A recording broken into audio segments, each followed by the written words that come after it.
Hello, everybody, and welcome back to another edition of the Christian Contrarian. I'm Gary Wayne, author of the Genesis 6 Conspiracy, and this is episode 39, End Time Babylon, Part 2. In Part 1, we started to discuss this most mysterious of Bible prophecies about Babylon, and there's so many different ideas out there who Babylon is, what Babylon is, where it fits in, how it connects into Antichrist, and it can be very, very confusing. And so part one, we started to dissect the sort of structure of what Babylon will be. And we talked about, four distinct parts that sort of roll over into so much else of what is going to be taking place and is starting to take place in the world today. So we talked, first of all, that it was a city. And we know it's a city because in Revelation 14, 17, and 18, it's said to be a city 9 times. So we know it's a city. And we're going to talk a little bit more about what city today. And we also talked about that it was an extraordinary, large, complex, and powerful geopolitical organization that is going to control the 10 kings of the New World Order, or the Nephilim World Order, as I like to say. And it's actually probably going to be the one that assembles those 10 kings, or in partnership with, but those 10 kings are going to be subservient to Babylon. And we talked about that this was a massive commercial organization as well. And that Revelation 18 describes the trade that will go through it and how rich and how powerful it will become. And we see the reflection of that power in the descriptions that were provided in Revelation 17, many of which we covered in part 1.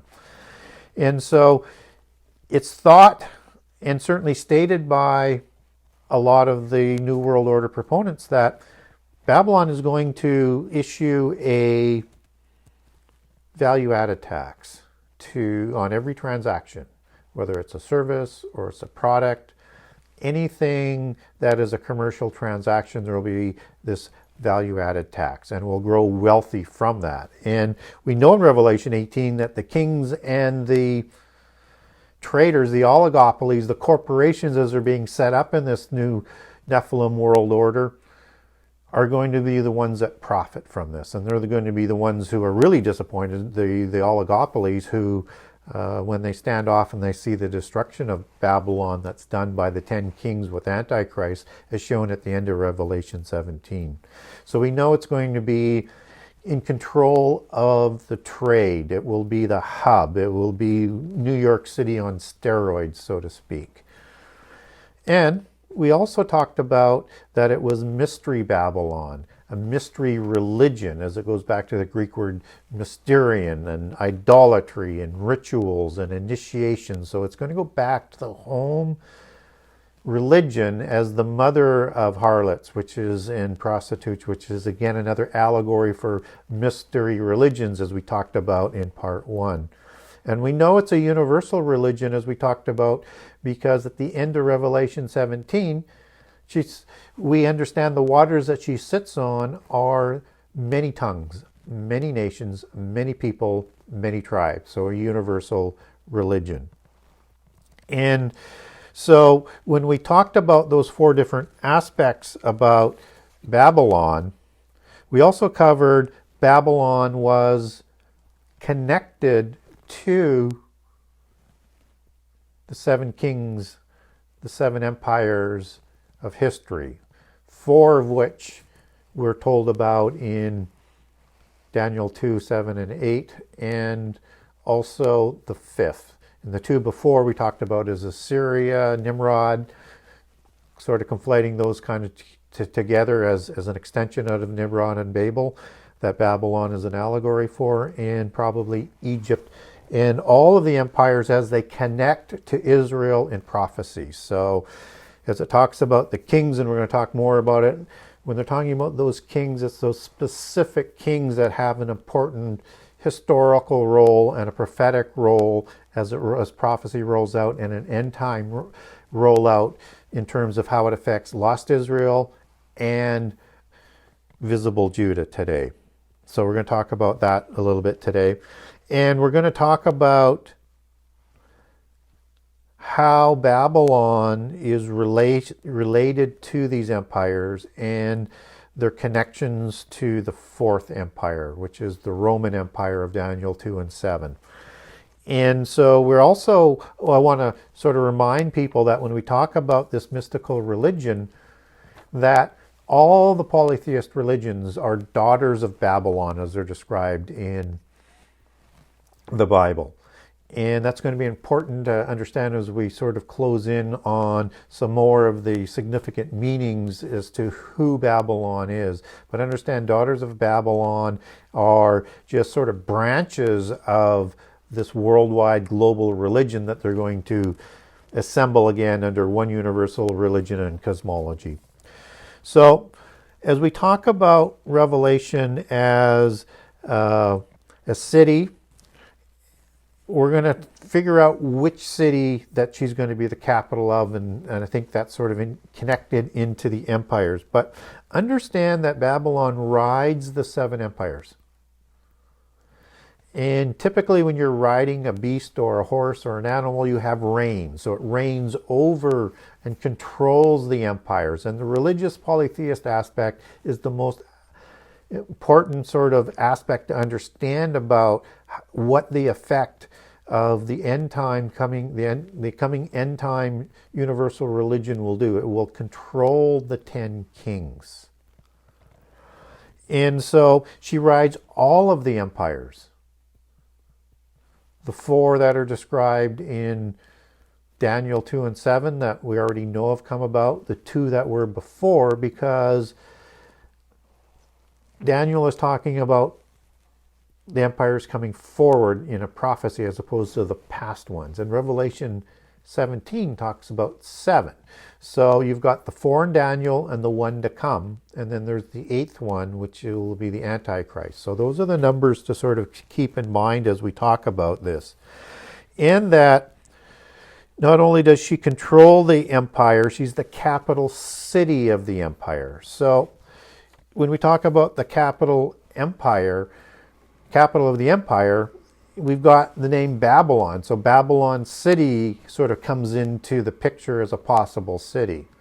And there's a couple other ones that we're going to talk about, but I think Babylon is more of an allegory. So when we look at how we understand what Babylon is all about, there's 3 cities that describe that aspect that we've talked about in part 1. And the first one is Tyre. And so when we get the descriptions of Tyre in prophecy, also think about end time Babylon, because that's the commercial aspect. And so you'll have the king of Tyre. You'll have Isaiah talking about Tyre and the destruction of Tyre. And understand that that is the commercial aspect of that. Tyre in the ancient world controlled the commercial trade. Everything went through Tyre. And obviously there's Babel and Babylon, Babel being the root to the religion, and a Babel city where Nimrod ruled over, and also Babylon, the capital of the empire. And so we get that this is going to be the religion of Babel, the religion of Babylon, the religion of the beast empires. And the third one is Nineveh, which again sort of goes to that time of the dispersion of Israel and just before, and Nineveh is prophesied for destruction.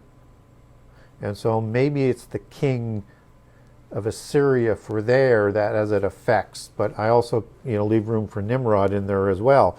But Nineveh was the city of blood. It was a horrific city.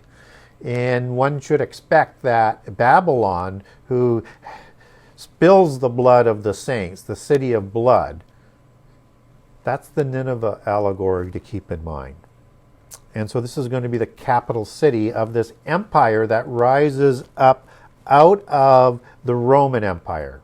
It is the 10 feet and toes with the 10 kings, and the toes representing the toes as 10, and or in other prophecies as 10 horns and 10 kings, as are talked about in Revelation. It's all the same description coming out of the 2 legs as described in Daniel 2, which was the Roman Empire, which had 2 halves, and you had Constantinople and Rome as kind of the 2 capital cities of the east and the west of Rome, which again, so you get 2 more cities that are coming into play in terms of which city are we talking about. So we need to put all of that into mind as we start to figure out some more of the details that are laid out in Revelation 17 as to who Babylon City is going to be for the end time.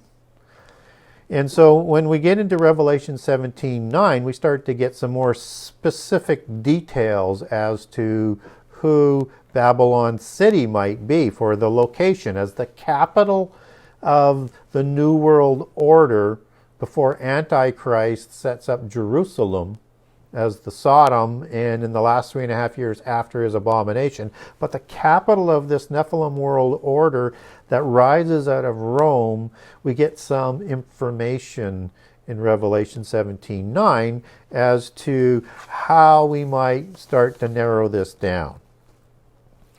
And it says that Babylon sits on 7 mountains. And I'm going to come back to that. But understand that mountains is the Greek word oros, which can mean a mount, a mountain, or a hill.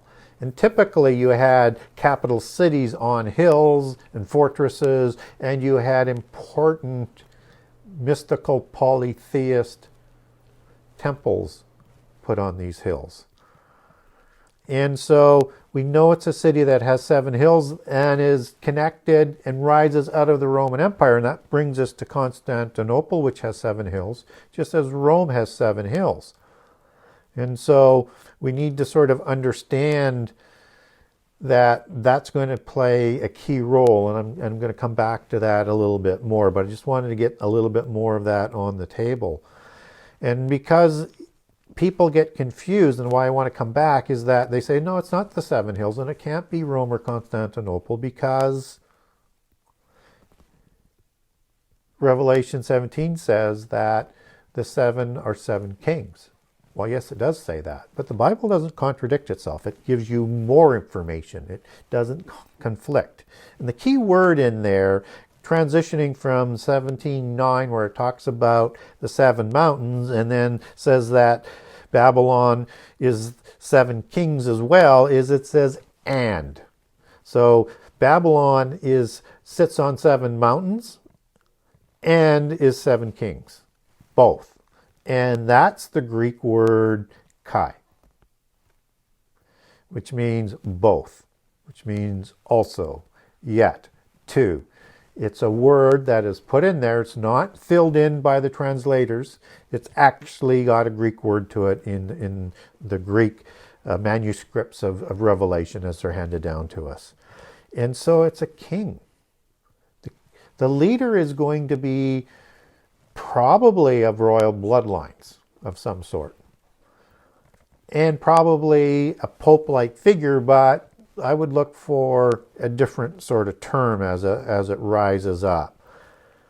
And again, when we look at the kings of the 7 empires and understand Antichrist is the 8th king and the 8th empire who rises and destroys by partnering with the 10 kings Babylon at the midpoint of the last 7 years, as Revelation 17 talks about, and crowns himself in Jerusalem, which will be the new city, because Babylon City is destroyed in Revelation 14, and then the details of that come in at the end of Revelation 17 on how that comes about through the 10 kings rebelling against the king of Babylon and joining forces with Antichrist. And so Babylon is also the woman, and all the allegories and the meanings that we need to get out of this. There's a king there, it's in place, and it's the king of Babylon, a Hel-El, H-E-L-E-L, the allegory that comes out of Hel-El, H-E-Y-L-E-L, for Satan, and the king of Babylon that's used in a lot of the double prophecies. And if you want some of those, get a hold of me, because it's important to understand what is going on here in terms of the prophecies and the difference between who the king of Babylon is and the Assyrian is in end time prophecy. And so we need to understand that Babylon is going to have a king, and it's also going to sit on the 7 hills. And it sits on the 7 hills as the 7 empires, as ruling throughout history and will in the end time as well until Babylon is destroyed, and literally on 7 hills that we're going to come back to. And that the 7th king is going to control those 10 kings and actually install them.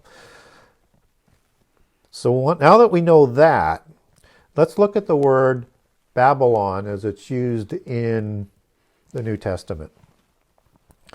And that's the Greek word H97, Babylon. As it transliterates, there's a U in there in Babylon.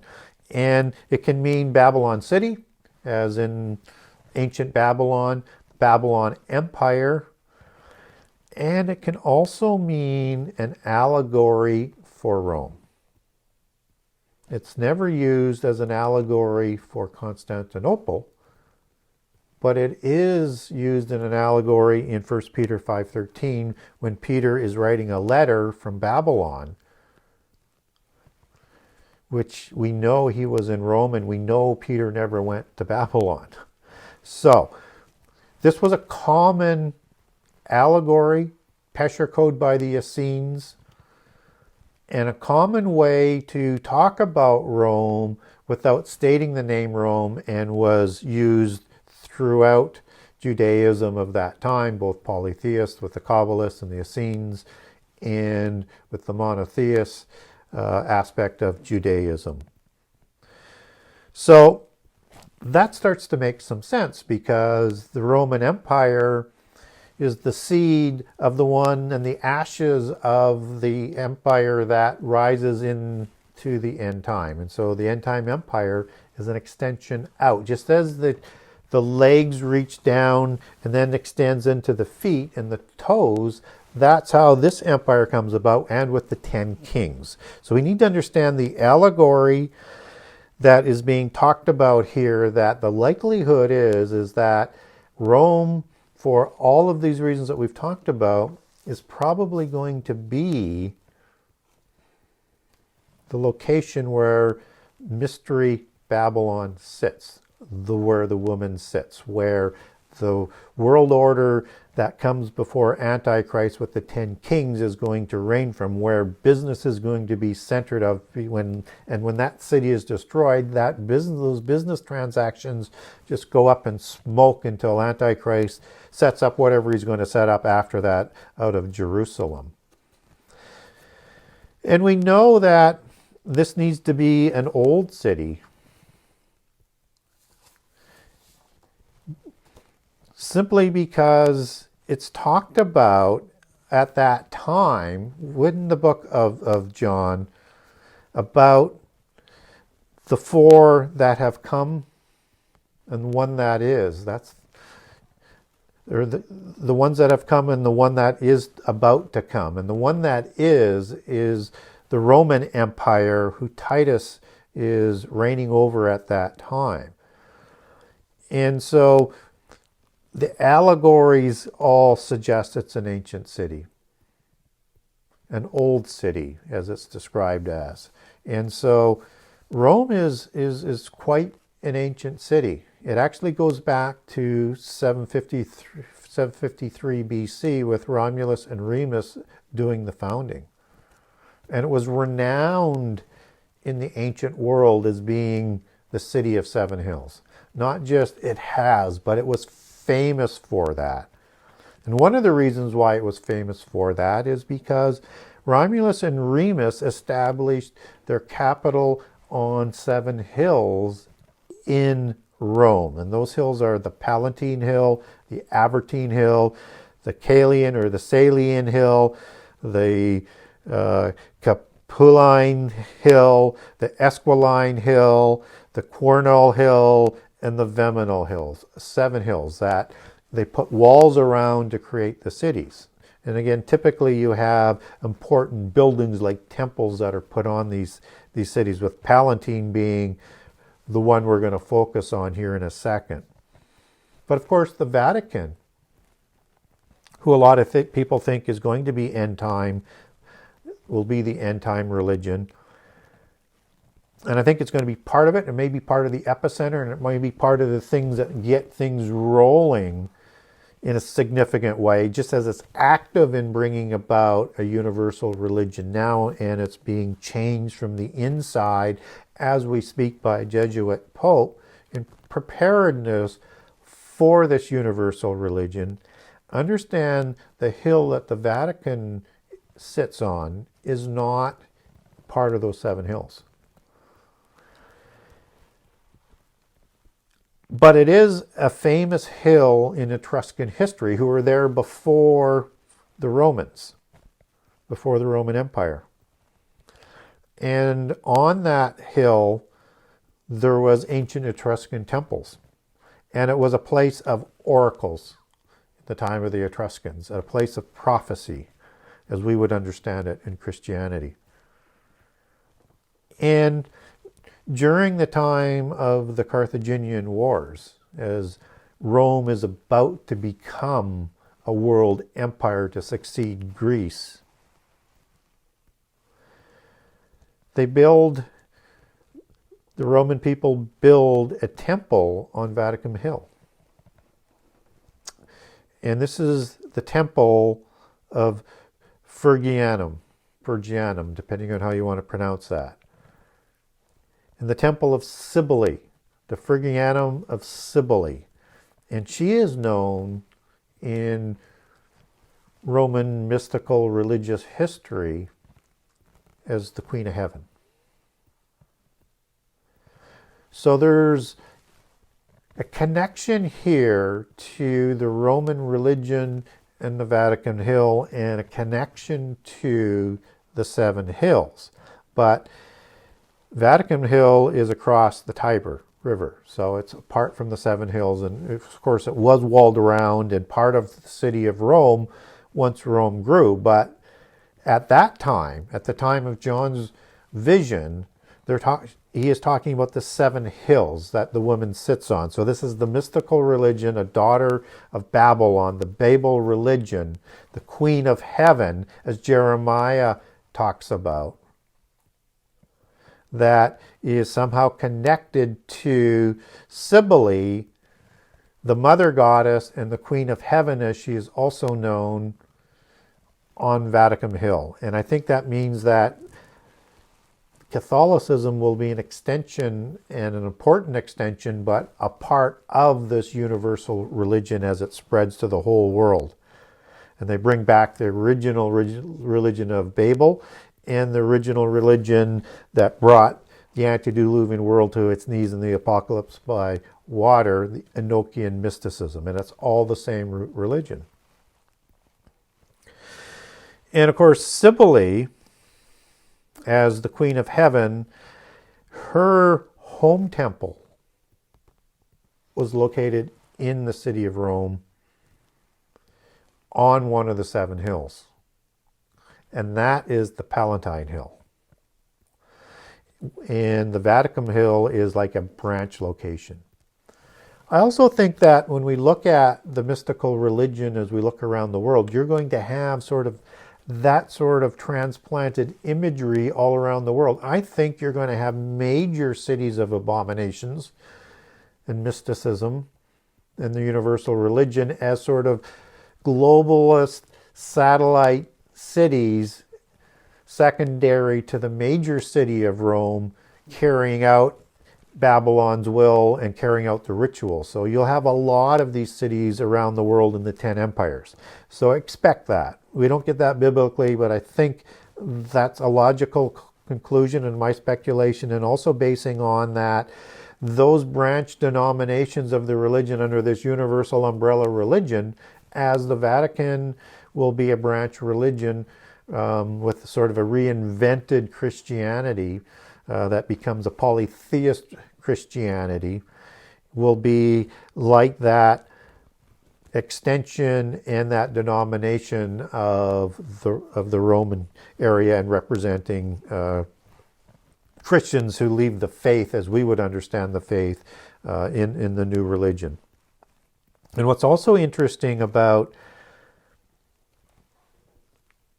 Cybele and the Seven Mountains is that it's that Queen of Heaven title. And this is a title that is known all around ancient polytheism. So whether or not it's Isis, that's in the Egyptian pantheon, who's known as the Queen of Heaven, and countless others, this is a standard title for the Mother Goddess. So the Mother Goddess aspect is coming back some way, somehow, as part of Babylon of the end time.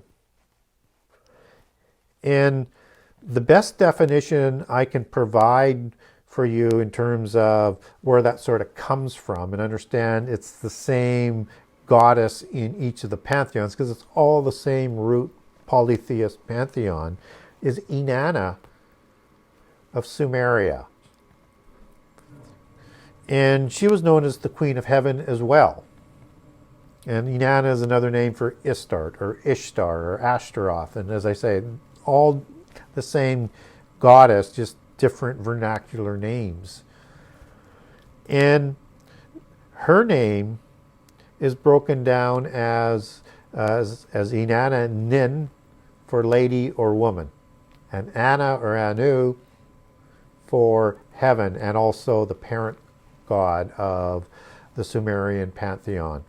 And so Anu means sky or heaven, Nin means lady or woman, and therefore Queen of Heaven. And this will be the religion that is going to be dominating. So expect things like the Mary apparitions that are taking hold of Babylon today, the seeds of the coming religion that I think are the seeds being planted in the Roman Catholic Church through the Mary apparitions, are taking shape right now. And they're going to raise up this whole ideology through the Mary apparitions, because Mary is common and renowned in not only in Islam, but that allegory for that Queen of Heaven is renowned around the world and an important aspect of the polytheist religion. So I think it's going to be one of those key aspects that people need to be prepared for. And I would expect false prophets, as Jesus talks about in the first 3.5 years for the tribulation of the saints, which are the tribulation saints in Revelation 7, the part of the first fruits, who the ones who are already martyred and raised are told to wait for in Revelation 6. This is the affliction, which is the Greek word thlipis for tribulation. This is the first 3.5 year tribulation of the saints. And there'll be probably tribulation before Babylon takes power. That occurs with the rise of Babylon. And of course, Babylon with their king will be so powerful that Antichrist will partner with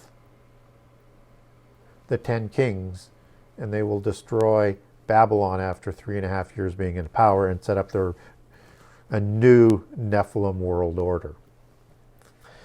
So hopefully that gives you a little bit better idea as to what you might want to anticipate, and not get caught up into any one aspect, but look for all of this sort of to come together in this sort of format, because it's going to be so easy to be deceived, and then when things don't quite play out the way you think they might be, then your faith can be drained to a certain degree, and we don't want that to happen. So we want to make sure that we understand the chronology of end time prophecy, so that the polytheists can't deceive us, because Antichrist has to set up a scenario where he can be like Jesus.